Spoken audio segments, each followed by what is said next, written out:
찬양 감사합니다. 나폴레옹이 이끄는 프랑스군이 러시아에 진격을 했을 때 러시아 장교 한 사람을 생포를 했다고 합니다. 죽이기에는 너무 훌륭한 장교라서 프랑스 군으로 전향을 하도록 아무리 회유를 했지만 그는 이런 지하에 거절을 했습니다. 그러자 프랑스 사령관의 지시하에 한 병사가 불에 달군 인두와 같은 것을 끄집어내어서 이 러시아 장교의 팔뚝에다가 영어 알파벳 N자를 새겼다고 합니다. 그러자 자기 팔뚝에 이 N자가 새겨지는 글자를 보면서 물었습니다. 이게 무슨 뜻입니까? 그때 프랑스 사령관이 웃으면서 너는 오늘부터 나폴레옹 황제에게 속했다 하는 뜻이 바로 이 새겨진 글씨다, 이렇게 얘기를 했습니다. 그러자 이 말을 듣자마자 바로 그 순간에 옆에 있던 프랑스 병사의 칼을 재빨리 빼어들더니 자기 팔뚝을 그냥 칼로 내리쳐서 잘라버렸습니다. 피가 뚝뚝 떨어진 상태로 이 바닥에 나뒹구는 자기 팔뚝을 보면서 나는 러시아군 이외에 다른 흔적을 가질 수가 없어.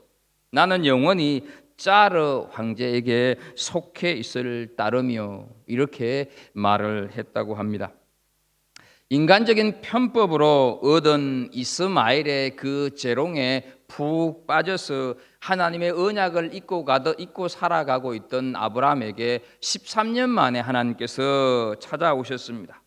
그리고는 하나님 자기 자신을 전능하신 분으로 소개를 하면서 모든 언약은 다 전능하신 하나님 엘사다이의 능력으로 이루어지게 될 것이다, 이렇게 말씀을 하시면서 그 조건으로 아브라함에게 하나님 앞에서 행하여 완전하라, 이렇게 말씀을 하십니다.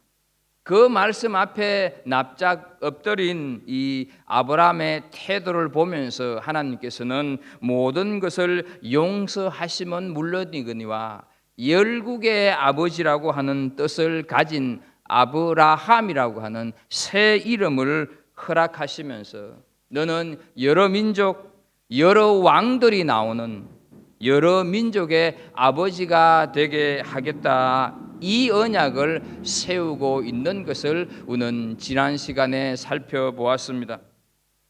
아브라함에게 아브라함이라고 하는 새 이름을 주신 것은 이전의 삶과는 완전히 구별된 삶을 살기를 하나님께서 원하신다 하는 뜻입니다.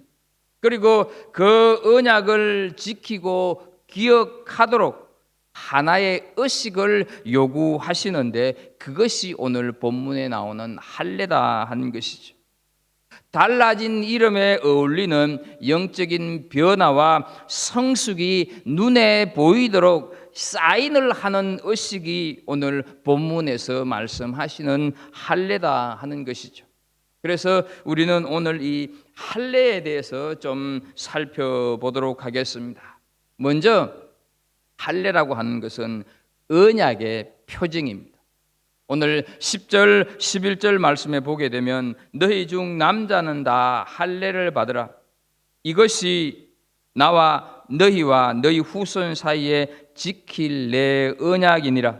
너희는 포피를 베어라. 이것이 나와 너희 사이에 언약의 표징이니라 말씀을 하고 있습니다. 잘라내다 하는 뜻을 가지고 있는 할례는 우리가 알고 있는 대로 오늘날 남자들에게 아이들에게 행해지는 포경 수술입니다. 할례를 받음으로 아브라함에게는 하나님의 자녀가 되었다고 하는 흔적이 평생 몸에 남게 됩니다. 이제는 하나님과의 언약을 잊을래야 잊을 수 없게 되었습니다. 아브라함과 그의 자손들은 육체에 새겨진 언약의 표징을 보면서 자신들은 하나님과 특별한 언약을 받은 사람임을 날마다 확인해 가게 됩니다.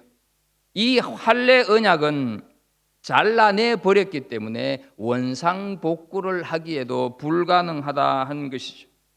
그러므로 이 할례는 하나님의 자녀, 다시 말씀드려서 아브라함의 언약의 자손이라고 하는 육체의 표징이요 흔적이다 하는 것이죠. 그리고 이 할례는 아브라함 자손에게만 국한되는 것이 아니다 하는 것을 12절에서 말씀을 하고 있습니다. 너희의 대대로 모든 남자는 집에서 난 자나 또는 너희 자손이 아니라 이방 사람에게서 돈으로 산 자를 막론하고 난 지 8일 만에 할례를 받을 것이라 말씀을 하고 있습니다. 아브라함의 혈통이 아닌 돈으로 산 종이라 할지라도 집에 있는 모든 남자는 다 할례를 받아야 한다고 하나님께서 언약을 세우십니다. 어떤 사람이든지 제외되는 사람이 있어서는 안 된다 하는 것이죠. 제외되는 남자가 있어서는 안 된다 하는 것입니다. 그렇다면 여성은 그러면 도대체 어떻게 되느냐 하는 거죠. 여성은 그러면 이 언약의 표징에서 제외되는 것일까? 창세기 2장 24절 말씀을 좀 보겠습니다. 이러므로 남자가 부모를 떠나 그의 아내와 합하여 둘이 한 몸을 이룰지로다, 이렇게 말씀을 하고 있습니다. 하나님께서는 남자와 아내를 한 몸으로 보고 계신다는 것이죠. 그러므로 여성이 결혼하면 할례를 받은 남자와 한 몸을 이루기 때문에 그 여성 역시 할례 언약의 표징을 갖게 된다 하는 것이죠. 둘째로 우리가 생각할 것은 할례는 반드시 태어난 지 8일 만에 받아야 한다 하는 것이죠. 고대 당시 민족들 가운데 할례 의식을 행하는 민족들은 여기저기 많이 있었습니다. 그런데 어떤 민족이든지 할례를 행하는 시기는 대개 자라서 사춘기가 되거나 아니면 성인이 된 다음에 이 의식을 행했다 하는 것이죠. 그런데 난지 8일 만에 할례를 행하는 민족은 유대 민족밖에 없었다 하는 것입니다. 그 이유는 하나님께서 8일째 되는 날에 할례를 행하라고 명령을 하셨기 때문입니다. 그러면 하나님께서는 왜 8일째 되는 날에 할례를 행하라고 명령을 하셨을까? 7일째도 아니고 9일째도 아닌 왜 8일째였을까 하는 것이죠. 이것에 대해서 수천 년 동안 교회는 두 가지로 이해를 하고 있었습니다. 하나는 레위기 12장 2절과 3절에 근거하여서 여성이 사내 아이를 출산하게 되면 그 부정이 7일 만에 끝나니까 8일째 표피를 베으라고 하시나 보다, 이렇게 이해를 했습니다. 그 부정이 끝나고 새롭게 할례를 행하라, 이런 의미로 받아들였다 하는 것이죠. 다른 하나는 8일은 땅의 한 주가 끝나고 새롭게 시작이 되는 시간입니다. 예수님께서는 한 주간의 고난과 죽음 후에 8일째 첫날에 부활하신 것을 우리는 알고 있습니다. 따라서 태어나고 옛 한 주가 지나고 새로운 한 주간이 시작이 될 때 할례를 행한다. 그래서 새로운 출발의 의미로 교회는 오랫동안 이 두 가지를 이해해 왔습니다. 그런데 현대의학이 발전을 하면서 아주 놀라운 사실이 발견되었습니다. 흐르는 피가 응고가 잘 되기 위해서는 반드시 두 가지 어떤 요소가 그 피 속에 있어야 한다 하는데, 그 두 가지 성분이 바로 하나는 비타민 K라고 하는 성분이고 하나는 프로트롬빈이라고 하는 성분이라는 것입니다. 그래서 상처가 났는데 지혈이 잘 안 된다 하게 되면 이 두 가지 성분이 모자라거나 혹은 두 가지 중에 어느 한 가지가 결여된 상태라 하는 것이죠. 사람이 태어나서 이 두 가지 성분이 가장 왕성하게 시작이 될 때가 있는데 그때가 8일째라는 것입니다. 하나님께서 인간을 창조하셨기 때문에 하나님만 아시는 것이죠. 전능하신 하나님 엘사다이 하나님만 아시는 거다 하는 거죠. 그래서 아이의 표피를 베는데 지혈 영역이 가장 강력한 8일째 되는 날 하나님께서 할례를 행하라고 하신 것입니다. 현대의학이 이 사실을 밝혀내기 전까지는 사람들은 몰랐었지만 전능하신 하나님 엘샤다이 하나님은 당신이 그렇게 우리 인간을 만드셨기 때문에 그것을 아시고 그렇게 행하라 이렇게 말씀을 하신 것입니다. 이제 우리는 오늘 본문을 통해서 정말로 기억해야 할, 그렇다고 한다면 이 할례의 궁극적인 목적이 무엇일까 하는 것이죠. 할례의 궁극적인 목적은 13절에 나와 있듯이 하나님의 언약의 표징과 흔적을 우리 몸속에 새기는 예식이 되기 위함이었다 하는 사실. 13절을 보게 되면 너희 집에서 난 자든지 너희 돈으로 산 자든지 할례를 받아야 하리니 이에 내 언약이 너희 살에 있어 영원한 언약이 되려니와 이렇게 말씀을 하고 있습니다. 여러분, 살이라고 하는 것은 곧 몸이다 하는 것을 우리가 알고 있지 않습니까? 하나님께서는 당신의 언약을 여러 가지로 나타내시는데 가장 먼저 하나님께서 당신의 언약을 공간 속에 약속하신 언약이 있습니다. 그것이 창세기 9장 13절에 나오는 무지개 언약입니다. 심판하시지 않고 구원하시겠다고 하는 약속이 공간 속에 이루어졌는데 그것이 무지개 언약이다 하는 것이죠. 그 하나님의 언약이 시간 속에 나타난 날이 안식일이다 하는 것입니다.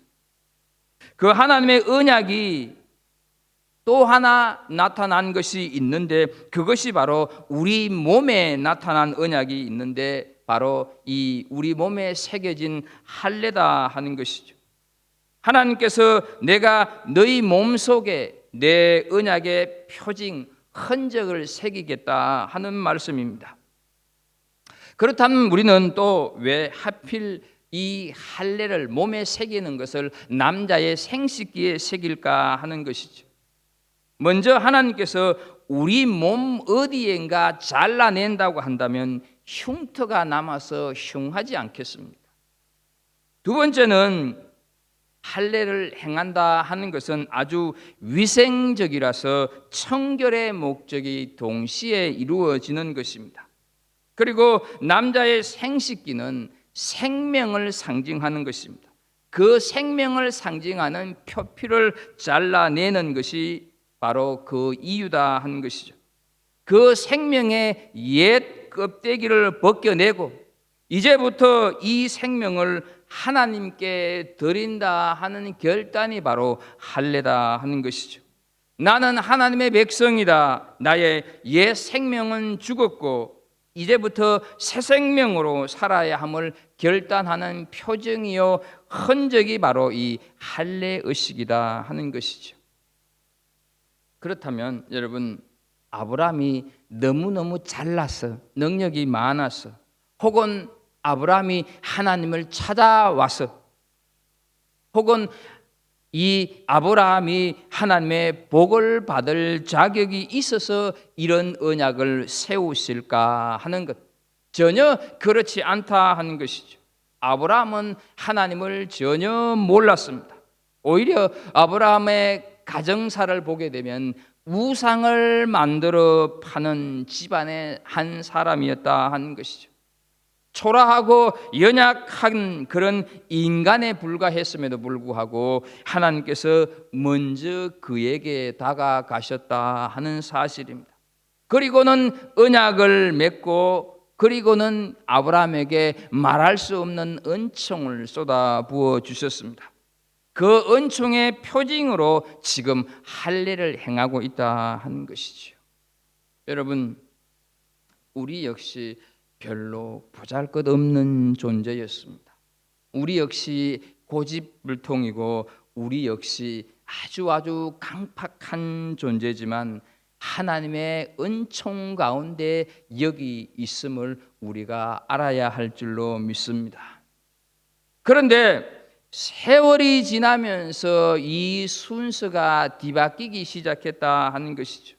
무슨 말씀인가 하면 유대인들은 몸에 할례를 행하기만 하면 저절로 하나님의 은총이 주어지는 것으로, 하나님은 마음에 두지 않으면서 할례만 받으면 마치 그 자체로 자신이 경건한 신앙인이 되는 것처럼 착각하는 그런 형식주의 신앙인들이 생겨나기 시작했다 하는 것이죠.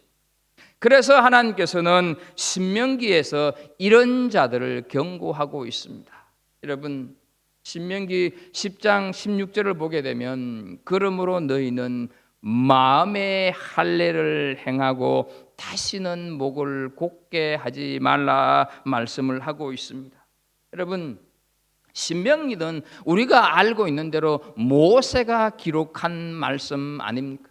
그런데 벌써 이때부터 이런 형식주의자들이 나타나기 시작을 했다 하는 것이죠. 육체의 할례를 행하는 것으로 다 되었다고 생각을 하지 말고 너희 마음 가죽을 먼저 벗겨내라. 그래서 너희 중심이 나 여호와께 속해라, 이렇게 말씀을 하고 있는 것입니다.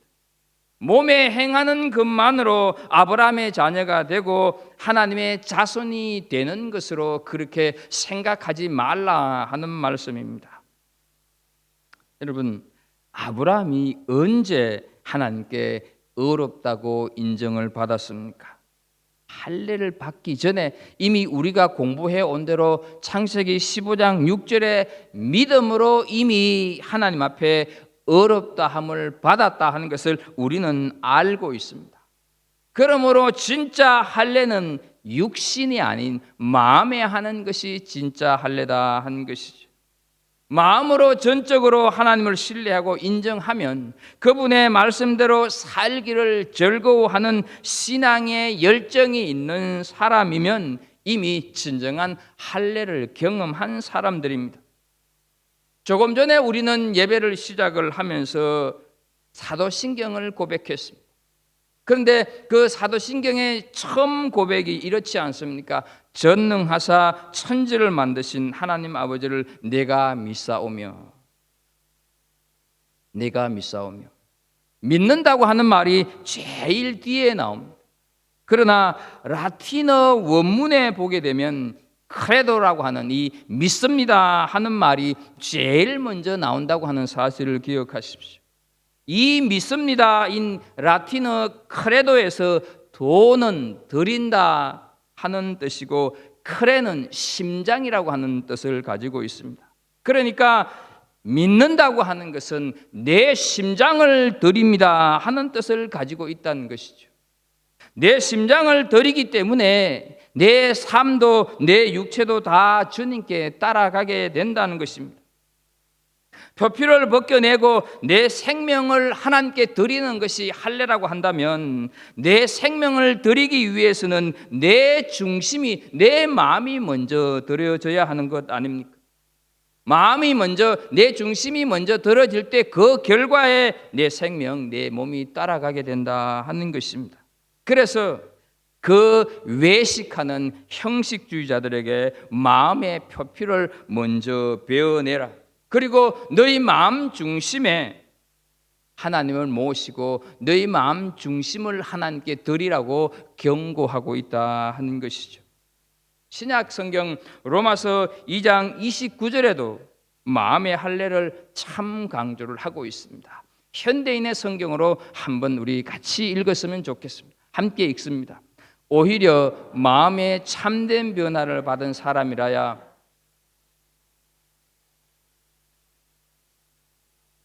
마음의 할례가 진정한 할례입니다 라고 말씀을 해서 성령으로 마음의 할례를 받아야 된다, 이렇게 말씀을 하고 있습니다. 그렇다면 이제 우리에게는 한 가지 의문이 생깁니다. 우리는 구약 시대를 사는 사람이 아닙니다.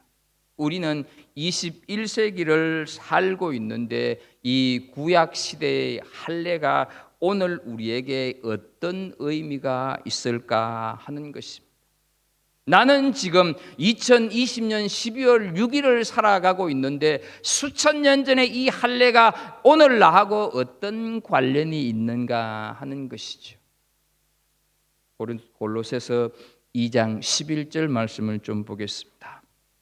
골로새서 2장 11절을 보게 되면 또 그 안에서 너희가 손으로 하지 아니한 할례를 받았으니 곧 육의 몸을 벗는 것이요 그리스도의 할례니라 말씀을 하고 있습니다. 우리는 다 그리스도의 할례를 받은 사람들이라고 말씀을 하고 있습니다. 어떤 의미일까? 내려가서 12절을 보게 되면 너희가 세례로 그리스도와 함께 장사되고 또 죽은 자들 가운데서 그를 일으키신 하나님의 역사를 믿음으로 말미암아 그 안에서 함께 일으키심을 받았느니라 말씀을 하고 있습니다. 11절에 있는 그리스도의 할례를 12절에 와서 그리스도의 세례로 연결시키고 있다 하는 것이죠. 오늘날 우리가 받는 세례가 바로 그리스도 안에서 할례를 행하는 것과 같아 하는 것이죠. 왜 세례가 할례가 될 것이가? 그 의미가 같아 하는 것입니다. 세례를 받는다는 것은 우리의 죄를 위해 십자가에 달려 죽으신 그 예수님의 죽으심에 우리 옛 사람도 죽는 것입니다. 그리고 그 죽음을 이기고 부활하신 예수 그리스도처럼 우리도 다시 부활의 존재로 다시 살아나는 것, 그것이 세례의 본질이라고 하는 것을 우리는 잘 알고 있습니다. 그렇다고 한다면 그 의미가 바로 할례와 같아 하는 것이죠. 할례가 태어나면서 받은 육체의 옛 껍데기를 버리고 대신 새 생명을 하나님만을 위한 삶을 사는 것입니다. 세례 역시 옛 사람을 벗어버리고 허망하고 이 세상의 삶을 버리고 예수 그리스도와 함께 새로운 생명의 삶을 살고 거룩한 삶을 추구하는 것이므로 할례와 그 의미가 같아 하는 것이죠. 또 하나 우리는 생각해야 될 것이 있습니다. 그래서 고린도전서 10장 2절을 보게 되면 이런 말씀이 있습니다. 또 모세에게 속하여 다 구름과 바다에서 세례를 받고 이렇게 말씀을 하고 있습니다. 이스라엘 백성들이 홍해를 건넌 것을 우리가 지금 받는 세례로 연결시키고 있다 하는 것이죠. 고통의 노예의 생활에서 해방된 이스라엘 백성들이 홍해를 건넜다고 하는 것을 우리는 너무너무 잘 알고 있습니다.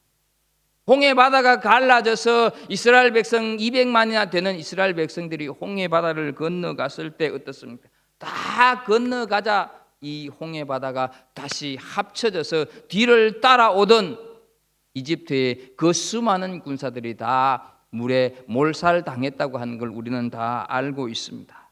어떻습니까? 이제 홍해를 건넌 이스라엘 백성들은 다시금 홍해를 건너서 애굽으로 돌아갈 수 없는 존재들이 되고 말았다 하는 것이죠. 옛 노예 생활이 청산되었다 하는 것입니다. 이스라엘 백성들은 이제 옛 삶에서 벗어났다 하는 것이죠. 그리고 이제 이스라엘 백성들에게 남아있던 것은 가나안을 향한 삶이 남아있었다 하는 것이죠. 그 가나안을 향한 삶, 어떤 것이겠습니까? 하나님을 향한 삶이 홍해를 건너온 이스라엘 백성들에게 남아 있었다 하는 것입니다. 그래서 그 하나님을 향한 삶은 거룩하고 정결해야 합니다. 이런 의미에서 홍해를 건넌 것 자체를 세례로 말씀하고 있다 하는 것이죠. 세례받은 우리는 옛 모습을 청산하고 이제는 새로운 삶으로 하나님 앞에 드려지는 것이 바로 우리가 세례받은 자들의 표현이다 하는 것이죠. 그러므로 할례를 받고 세례를 받은 것이 중요한 것이 아니라 하나님의 언약의 표징, 하나님의 그 흔적을 가지고 어떻게 살아가느냐, 그것이 중요하다 하는 것이죠. 세례는 예수님을 믿고 그 믿음으로 사람들에게 베푸는 예식이 세례라고 하는 것을 잘 알고 있습니다. 예수를 믿고 예수님의 이름으로 세례를 받는 사람은 어떻습니까? 이미 거듭난 사람입니다. 하지만 세례를 받는다고 무조건 구원을 받는 것은 아닙니다. 할례도 그렇고 세례도 그렇고 영적으로 아브라함의 후손이다, 구원받은 자라고 하는 표정이고 흔적이지 할례나 세례 자체가 구원을 가져다 주는 것은 아니다 하는 것입니다. 세례를 받았기 때문에 구원받는 것이 아닙니다. 구원받았기 때문에 세례를 받는 것입니다. 이 앞뒤가 바뀌면 안 되는 것입니다. 본질이 뒤바뀌면 안 된다 하는 것이죠. 할례는 언약을 지키겠다고 하는 표징입니다. 세례는 이제부터 구원받은 자답게 구별되는 삶, 거룩한 삶을 살겠다고 하는 표징입니다. 이것이 할례의 궁극적인 목적이다 하는 것을 기억하십시오. 이제 그러면 우리는 이 언약의 표징을 가진 우리가 어떻게 살아가야 할까 하는 것이죠. 우리는 다 세례받은 자로서 여기에 있는데 그 세례받은 자로서 어떻게 이 세상을 살아가야 할까 하는 것이죠. 그것은 다른 것이 아니라 내 삶 속에서 할례의 흔적, 내 생활 속에서 세례의 흔적을 남겨야 한다 하는 것이죠. 예수님 때문에 내가 적용을 어떤 것을 해야 할 것이고, 예수님 때문에 내가 포기한 것, 예수님 때문에 내가 끊어버린 것, 예수님 때문에 내가 용서한 것이 있어야 한다 하는 것이죠. 예수님 때문에 내가 인내한 것이 있어야 된다 하는 것이죠. 예수님 때문에 내가 절제한 흔적이 남아 있어야 한다 하는 것이죠. 비록 고통이 따르더라도 그럼으로써 하나님의 사람은 달라라고 하는 말을 세상 사람들로부터 들을 수 있어야 한다 하는 것입니다. 전문가나 많은 사람들에게 나름대로의 스트레스 해소법을 물어보게 되면 다 운동이라고 얘기를 합니다. 그래서 여러분들도 아마 열심히 운동을 할 것입니다. 그런데요, 정말로 스트레스를 잘 풀 수 있는 방법이 수다를 떠는 거라고 합니다. 누군가를 욕하고 그러고 나면 스트레스가 확 풀린다 하는 것이죠. 그러나 여러분, 수다 뒤에는 자칫 후유증이 따라옵니다.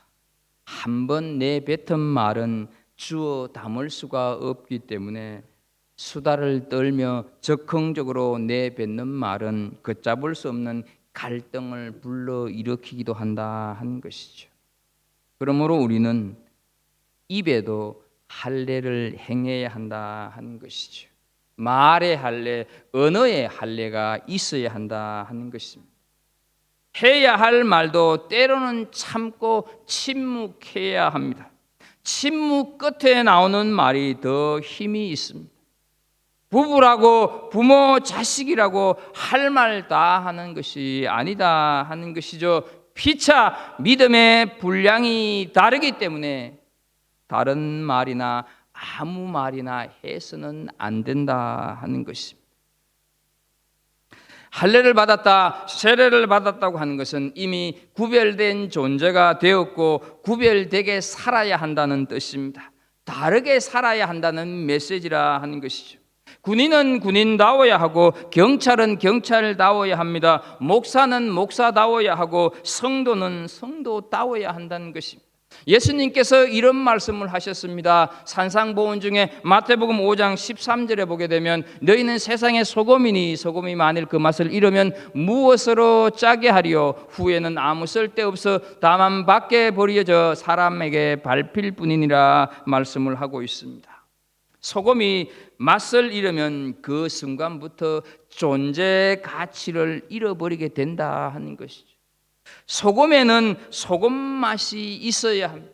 그리스도인에게는 그리스도인의 맛이 있어야 된다 하는 것이죠.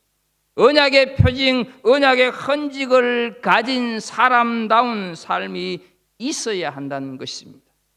독특한 그리스도인의 맛을 내어야 한다 하는 것이죠.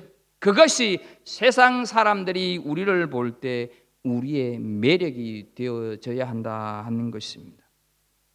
그런데 예수 믿는 사람들이 믿지 않는 사람들과 같이 계산적이고 이기적이라고 한다면 우리는 이 땅을 살아가면서 복음을 전도자로, 복음 전하는 자로 살아가기가 어렵고, 복음 전도자로 살아가기는커녕 오히려 복음을 막아버리는 그런 사람이 될 수 있다 하는 것이죠. 그래서 우리는 다시 한번 그리스도인의 그 삶의 지침이라 할 수 있는 로마서 12장 1절과 2절을 기억하면서 다시 한번 우리가 흔적을 가진 자로서 어떻게 살아야 할 것을 생각을 해볼 필요가 있습니다.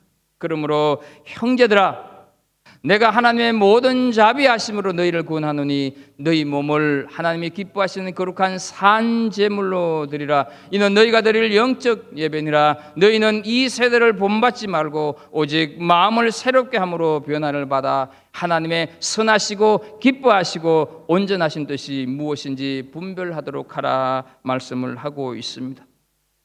언약의 표징과 언약의 흔적을 가진 사람이라고 한다면 세상 사람들이 살아가는 삶의 스타일과는 라이프 스타일이 좀 달라야 한다 하는 것이죠. 그리스도인이 세상 사람들처럼 똑같이 살아간다고 한다면 그 사람을 가리켜서 언약의 표징을 가진 사람, 언약의 흔적을 가진 사람, 그리스도인이라고 할 수가 없다 하는 것이죠. 예수 믿는 사람은 좀 다르구나 하는 느낌을 가지게 해야 하는데, 다르지 않다고 한다면 더 이상 그는 그리스도인이 아니다 하는 것이죠. 어떤 선교 잡지에 실린 기사입니다. 아프리카 오지의 한 의사 선교사가 이 클리닉을 운영하고 있었는데, 어느 날 20살 남짓된 흑인 청년이 밀림 안에서 도끼로 나무를 찍어내다가 그만 잘못하여서 자기 발등을 찢고 말았습니다. 피가 철철 나는 그 발을 그냥 나뭇잎으로 대충 묶고 20리 가량 떨어진 이 선교사가 운영하는 클리닉으로 뛰어들어왔습니다. 막 치료를 시작하려고 하는데 이 청년의 어머니가 곧바로 뒤따라 들어왔습니다. 그래서 이 의사 선생님이 너무너무 궁금해서 물었습니다. 아니, 아들이 다친 것을 어떻게 알고 이렇게도 빨리 쫓아왔느냐 물으니까 이 어머니가 이런 대답을 합니다. 아들이 흘린 핏자국을 보고 따라왔다. 이 대답을 했다는 것이죠. 이 말이 그 선교사에게는 평생 잊을 수 없는 메시지가 되었다고 합니다. 사랑하는 우리 갈보리 공동체 여러분, 믿음이 무엇이라고 생각을 하십니까? 신앙이 무엇입니까? 하나님을 아는 것이 신앙 아닙니까? 그렇다고 한다면 하나님을 아는 것은 또 무엇이겠습니까?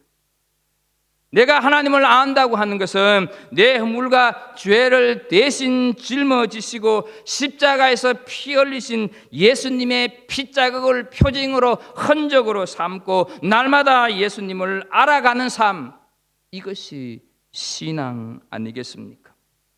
그래서 예수님이 누구신가를 아는 것과 우리가 거룩하고 구별되게 사는 것은 불가분의 관계다 하는 것이죠. 내가 거룩하지 못하다고 한다면, 내가 정결하지 못한다고 하면, 내가 마음대로 산다고 한다면 나는 하나님을 알고 예수님을 모르는 것과 똑같아 하는 것이죠. 내가 하나님을 알아간다고 하는 것은 곧바로 내 삶이 거룩하고 구별되어지는 삶을 날마다 살아가는 것. 그래서 예수님이 누구신가를 아는 것과 우리가 거룩하고 구별되게 사는 것은 불가분의 관계다 하는 것이지요. 사랑하는 성도 여러분, 왜 우리가 변하지 않습니까? 왜 우리가 구별되지 못합니까? 바로 예수 그리스도를 제대로 모르기 때문은 아닙니까? 그분은 섬기러 오셨는데 왜 우리는 섬김을 받으려고 합니까? 바로 십자가를 모르기 때문 아닙니까? 왜 우리는 사랑과 희락과 화평의 열매가 없습니까? 성령을 모르기 때문 아닙니까? 예수님이 누군지 알아야 닮아갈 수가 있고, 예수님이 누군지 알아야 우리는 그분과 동행할 수가 있습니다. 우리 이 갈보리 공동체가 날마다 하나님을 더 알아가는 그런 믿음의 공동체가 되기를 축복합니다. 우리가 예수 믿고 신앙생활을 한다고 하는 것은 무엇을 의미하고 있습니까? 주님께서 허물과 죄 속에서 나를 구원하시기 위해서 대신 저주와 진노를 받으시고 십자가에서 피 흘려 주셨습니다. 그래서 십자가는 우리에게 있어서 가장 소중한 표징이고 흔적인 줄로 믿습니다. 그 피로 우리가 죄 사함을 받았다고 한다면 나는 이제 예수의 피에 대한 감격, 그리고 그 보혈에 대한 감사로 그리스도를 증거하면서 세상 사람들과는 다른 삶을 살아가는 것, 예수 그리스도를 존귀케 하는 삶을 살아내는 것, 이것이 바로 하나님의 백성으로서의 표징과 흔적을 가지고 살아가는 삶이 아니겠습니까? 갈라디아서 6장 17절에서 우리 믿음의 선배 바울 사도는 이런 고백을 합니다. 이후로는 누구든지 나를 괴롭게 하지 말라. 내가 내 몸에 예수의 흔적을 지니고 있노라. 이렇게 고백을 하고 있습니다. 우리 역시 언약의 표징을, 언약의 흔적을 가진, 그래서 그리스도인이라고 하고 그래서 성도라고 하고 하는 새로운 이름을 우리가 하나님으로부터 부여받지 않았습니까? 예수님의 보혈로 사함받은 언약의 표징을 지닌 성도답게 하나님을 전능하신 분으로, 하나님이 거룩한 분임을 드러내는 자로 이 세상에서 구별되게 살아가는 성도들이 되기를 주 예수 그리스도 이름으로 축복합니다. 기도하겠습니다. 하나님 아버지, 우리는 다 할례를 받은 영적으로 아브라함의 조상 후손입니다. 우리는 다 예수 그리스도의 보혈로 세례를 받은 하나님의 백성들입니다. 이 할례의 흔적, 세례의 표징을 가지고 이 세상 속에서 살아가는, 그래서 하나님 아버지, 우리가 걸어가는 그 걸음걸음이 하나님을 알지 못하는 자들에게 길이 되고 빛이 되는 삶의 걸음을 걷는 우리들 되게 하여 주옵소서. 예수님의 이름으로 기도하옵나이다. 아멘.